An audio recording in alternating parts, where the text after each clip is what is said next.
Hello, my name is Dan Sitzman. I'm president of the Metropolitan Science and Engineering Fair, and today we are joined by David Dow, the MSEF founder and current vice president and Rules Committee co-chair, as well as Janie Bird, the other co-chair for the MSEF Rules Committee.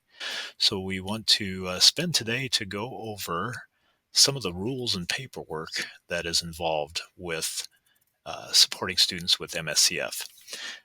So the purpose of this video is to go over some of the common errors and provide some helpful guidance to teachers, even experienced teachers.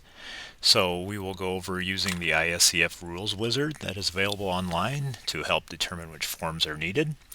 We'll also go over some of the common issues with the MSEF forms. We'll also discuss the difference between an internal review board and a science review committee. And we also want to address some of the confusion that arises sometimes with a research plan, a background research, and procedures. And Janie, we'll turn it over to you and Dave. Dave, I was just going to say, yes, I appreciate the questions before the paperwork is handed in so that we don't have to send the paperwork back and ask you for more information or say you're missing something. I know Dave and I and Dan are both willing to work with you through the paperwork process to make sure that you start off right and are not playing catch up after the fact. Definitely. And what we mostly do, and Janie and I mostly go to Rules Wizard if we aren't sure, but like she said, we need enough information. Sometimes we're not sure, and so we have to get back to you. And it's obviously better to get that sooner rather than later, especially when we're getting close to deadlines and so on. This is the Rules Wizard site. It's also the letters I've sent you. It's also in the updated booklet for the MSEF. Dave, I think it might be easier here if, since I'm controlling the screen, I'll just kind of go through this here. So as a student goes through, they can figure out what they're using. So for example, in this example, we'll use, let's say they're using a vertebrate animal to go through. So we click on that, submit. Maybe we're doing it at home or school, and we've got that option. Some students may have access to a university or a commercial laboratory, but let's click on home for now, and it will come up with a little reminder about what can and cannot be done ethically at home.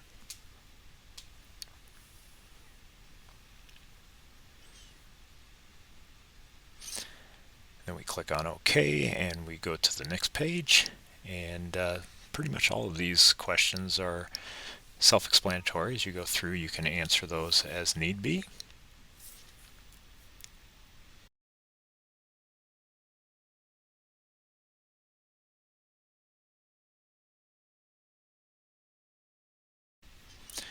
And as you get towards the end of your form, we'll click on that one for that last one, and then you will see which forms that you are required to fill out. So everybody, no matter what your project is, fills out 1A and 1B. The abstract form will be something that you submit in your digital registration when you sign up for MSEF. And then for this example that we have here, you'll need to have Form 5B, the vertebrate animal form. So you can click on that and see that and complete that.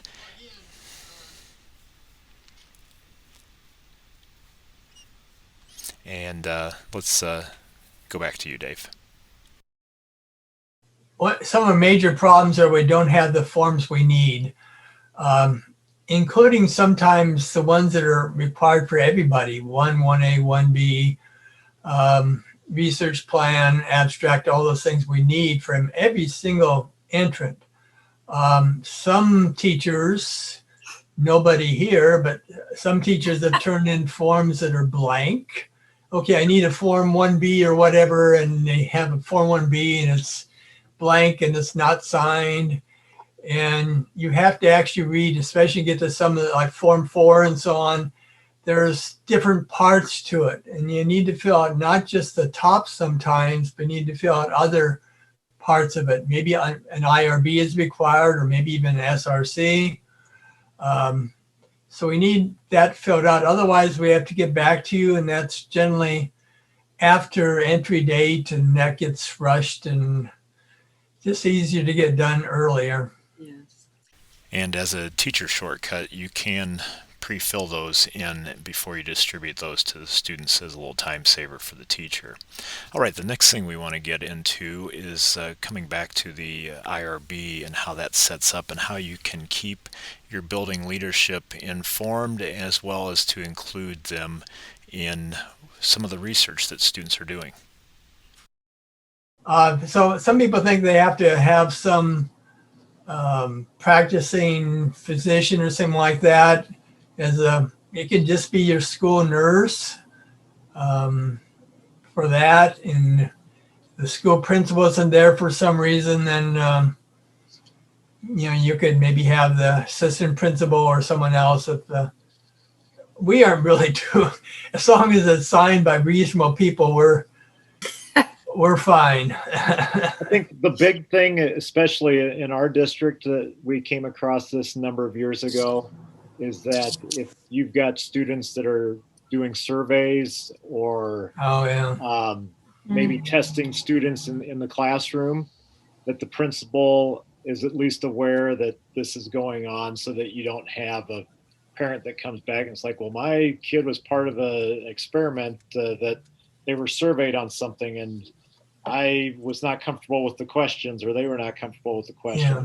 So that's why you want to have an IRB, is just one, so the principal or their designee is comfortable with it, and two, that you have somebody like a nurse or a psychologist or some other health professional looking at human participants, whether it's a survey or let's say you want to see it. Typically, we'll see some question or a project where, do boys or girls read faster, or something like that, just to be able to make sure that that those procedures are in a way that are in compliance with HIPAA and COPPA and all other privacy laws. Yeah, that's a good point. I'm sorry, go ahead, Janie. Sorry, I was just going to say the biggest difference that I've researched between an IRB and an SRC is that an IRB should, if you're doing anything with humans, that's where your IRB should come in. And that's when, depending on what you're doing, you need the healthcare professional of some sorts. Like we had students that were asking which boys or girls can make the basketball go further. We needed a school nurse, because what happens if one kid throws the ball at another kid and then that kid gets hurt? We needed somebody at the school to be aware of it. SRC will work with just about everything else that there's a hazard for. But like if there's humans involved, we definitely need like a nurse or a healthcare professional of some sorts. And if there's animals involved, vertebrate animals, then we need a veterinary or a vet tech or someone of that nature that has the knowledge based to be able to make sure that that is being performed safely. Very good, Janie. And on the IRB, I believe that's a Form 4 for these surveys and so on. So we need the Form 4 filled out, the IRB part of that. And we do not need every single survey. All we really need is like one copy of what's being asked or investigated. That's all we really need there. And the SRC one, that actually goes to Dr. Elizabeth Mulcairn, who probably knows everything there is to know about working with animals, and she'll work with you and make sure you're doing things correctly and so on. And she's generally very speedy in getting back to you. So it's not that you're going to have to wait for, a week or something like that. I think even when she's out of town or maybe out of the continent here, she still gets back to you. I know another big thing that we have with typically with paperwork is when it gets to be registration time, students confused, or even teachers confused about what's an abstract, what's a research plan, what's background research, what's procedures. So Dave, I know this is one of the things that sometimes you have a chuckle about every year. If you want to tell us about the research plan. I'm not sure it's a chuckle, but we do need a research plan. It would be really nice if the students would actually do this before they do the researches. That's why it's called a research plan. And like I said, I think earlier, we have accepted other things like abstracts or reports or whatever, but we really shouldn't be doing that. So there is a page which explains the research plan, which Dan has nicely put on the screen here. This is not what we need. This is next. He says, as the name implies or says, these are the instructions on how you do that. It looks rather complicated. There's a somewhat shortened form on the MSEF website. It's in the rules. It's also in the, I think, the resources section as well. Science Buddies, I believe, is listed there, and they have like how to do it in maybe simplified form. It doesn't have to be all that complicated, but basically we need to know kind of what. There we go. That's the main part. Why are you doing this project? And what do you plan on doing here? What are your procedures? Have you looked at safety things, especially working with chemicals or other kinds of things that might be dangerous? Analyze your data. This can be, how are you going to do this? You're going to make tables, or what are you going to do? Kind of planning ahead. And hopefully maybe before you actually fill out the rest of this, you've looked at some references. You've done an internet search or whatever here and tried to find things about your topic and see what's been done already. And maybe you have some twist or, slightly different form of doing that. It would be novel. More interesting to you. So that's your research plan, basically those things. And we use the research plan and I'm sorry if this was said, but we use that to make sure that you have the right forms filled out. And also if your abstract is missing any big ideas, to make sure that the students are in the right categories. So I know at least with the safety pieces, there's a risk assessment form. I think it's form 3. And a lot of times we can determine whether or not form 3 is needed based on what's in that research plan. So there's a couple other things that often get confused for research plan, and that's the background research, procedures, and abstract. And Dave's kind of talked a little bit about that. Just some things that... some terminology here. So like Dave said, kind of comparing it to what other people have done in the past. Why is yours novel compared to theirs?